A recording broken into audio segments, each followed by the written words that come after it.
Saudara-saudari umat beriman yang dikasihi Tuhan, selamat sore untuk kita semua. Sore. Pada hari ini kita merayakan Jumat Agung, salah satu dari Trihari Suci yang memiliki peran dan makna yang sangat mendalam dalam pertumbuhan iman kita. Sebagaimana kita ketahui bahwa dalam Trihari Suci kita mengenangkan bagaimana perjuangan Yesus menyelamatkan kita umat manusia bahkan dengan menyerahkan nyawanya. Dan kalau kita dengarkan dalam Injil yang barusan dibacakan oleh petugas pasio, kita mendengar bagaimana orang-orang Yahudi beramai-ramai ingin membinasakan Yesus. Sebelum Romo melanjutkan, kita bandingkan kisah pengorbanan ini dengan kisah pengorbanan yang terjadi dalam kitab suci Perjanjian Lama, di mana saat itu Allah meminta kepada Abraham untuk menyerahkan putra tunggalnya yang bernama, siapa anak Abraham? Anak Abraham siapa? Felix. Bukan ya. Anak Abraham itu Ishak. Ketika Abraham dengan sepenuh hati membawa putra tunggalnya Ishak untuk dipersembahkan kepada Allah, Allah yang melihat iman Abraham akhirnya tidak jadi mengambil putra tunggalnya itu. Lihat, Allah memiliki belas kasih. Allah tidak tega mengambil putra tunggal Abraham, sebab Allah sendiri pernah menjanjikan keturunan Abraham sebanyak bintang di langit dan pasir di pantai. Jika Allah itu tidak tega atau memiliki belas kasih, lantas bagaimana dengan manusia? Mirisnya, apa yang diteladankan oleh Allah tidaklah dihidupi oleh manusia.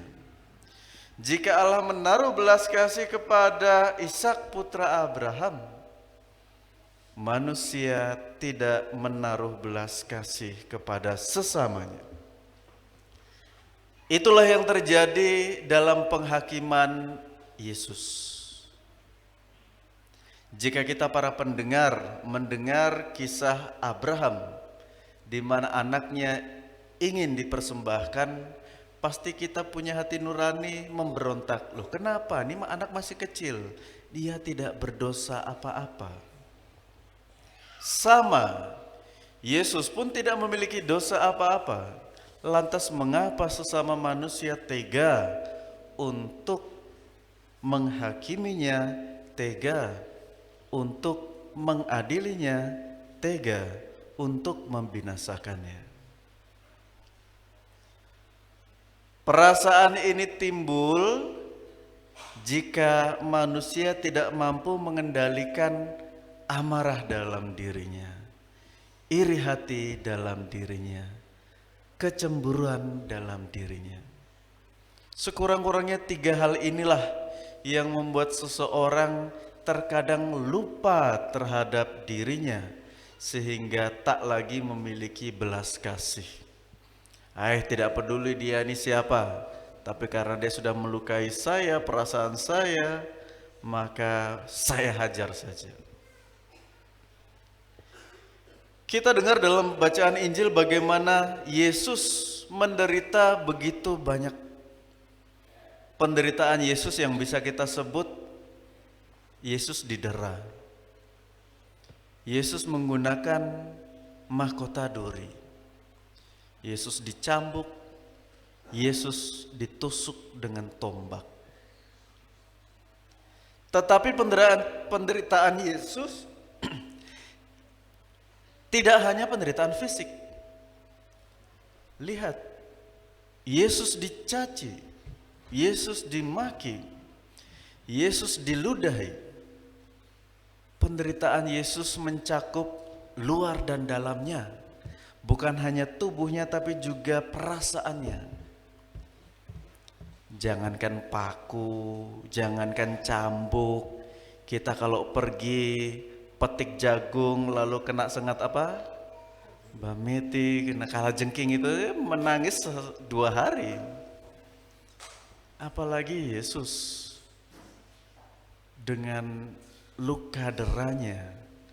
Tetapi apakah Yesus menangisi luka-lukanya? Tidak.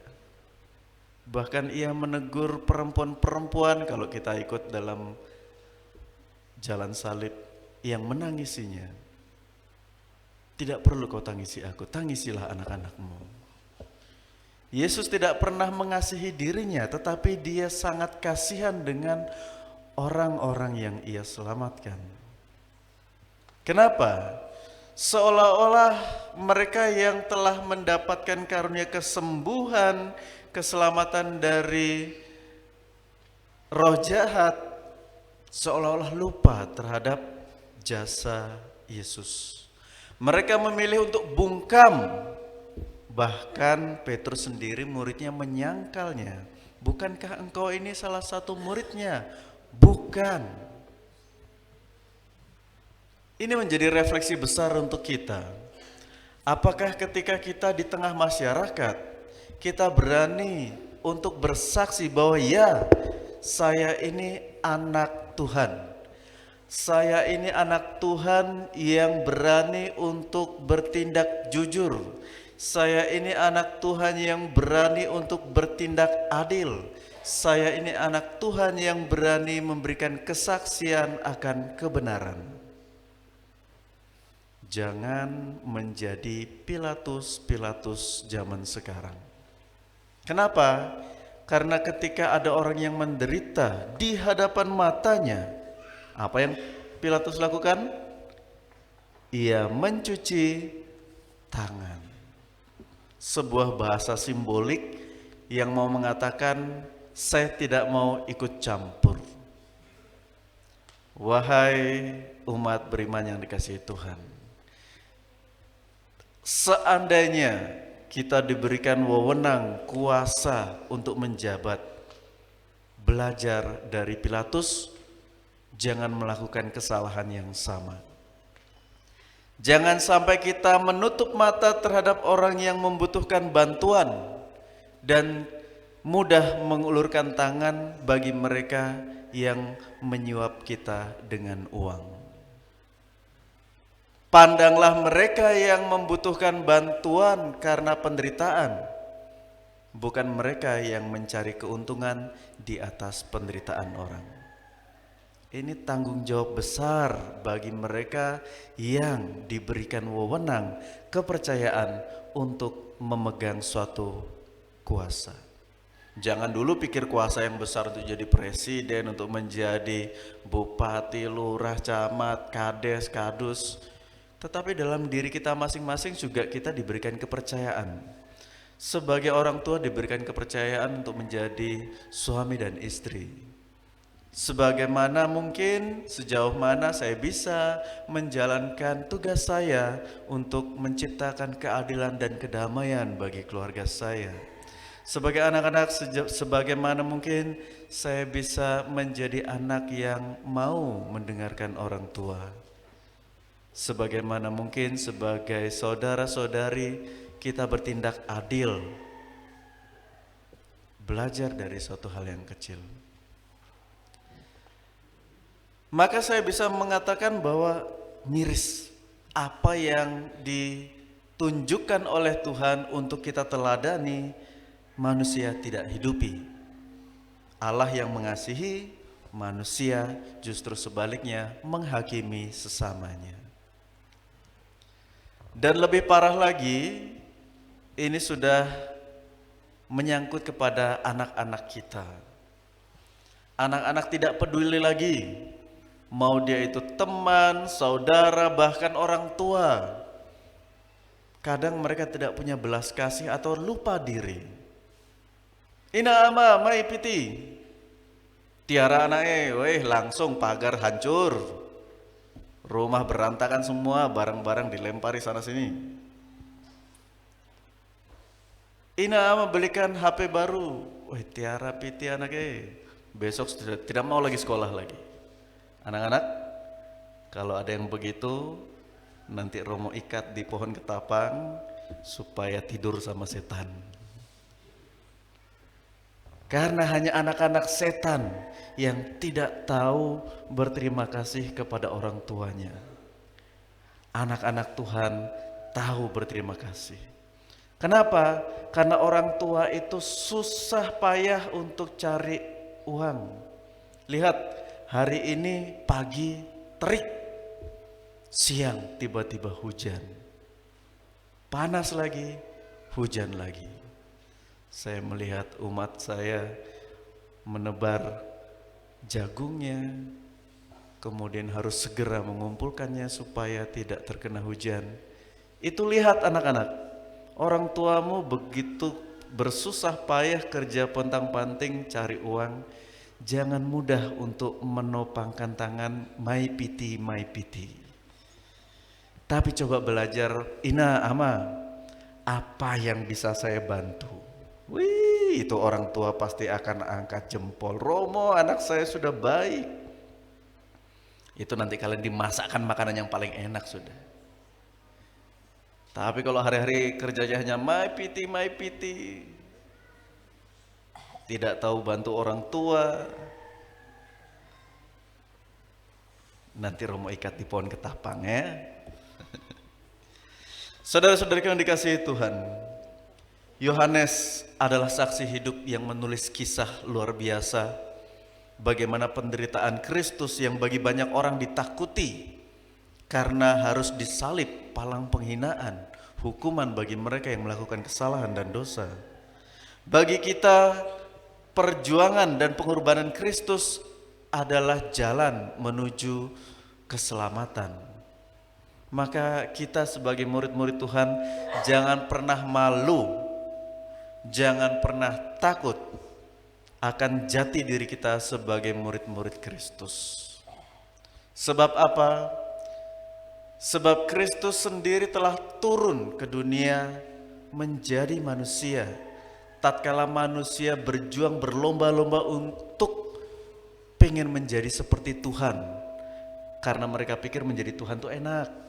Menjadi Tuhan itu bisa punya kuasa, dipuji-puja oleh banyak orang. Pengen apa ini itu tinggal sebut maka ada terjadi. Ternyata menjadi Tuhan itu tidak mudah. Menjadi Tuhan itu pusing kepalanya. Kenapa? Ya seperti tadi dalam kata pengantar, Tuhan sudah memberikan pengajaran, manusia tidak ikut. Tuhan memberikan jalan, manusia putar balik. Tuhan memberikan kemurahan hati untuk diampuni, manusia tidak mau mengaku dosa. Itu yang terjadi beberapa hari lalu ketika dibuka, mari ada pengakuan dosa bagi umat yang merasa berdosa, silakan datang. Tapi rasanya banyak yang tidak merasa punya dosa. Sabar Romo, masih kumpul jagung ini. Saudara-saudari yang dikasihi Tuhan, akhirnya salib menjadi identitas kita sebagai orang-orang Kristiani. Salib yang katanya palang penghinaan menjadi kebanggaan kita bersama. Maka dari itu jangan pernah takut menderita, karena Tuhan kita sendiri telah merasakan penderitaan untuk memperjuangkan keselamatan kita. Sehingga ketika kita merasa diri rendah, kita merasa banyak tantangan, ketika kita merasa banyak cobaan dan juga sakit penyakit, jangan lari jauh-jauh. Datanglah kepada Tuhanmu. Ia yang melihat kita berlutut dalam doa, maka akan membangkitkan kita dalam kemuliaan. Amin. Marilah kita bangkit berdiri, kita menyampaikan doa.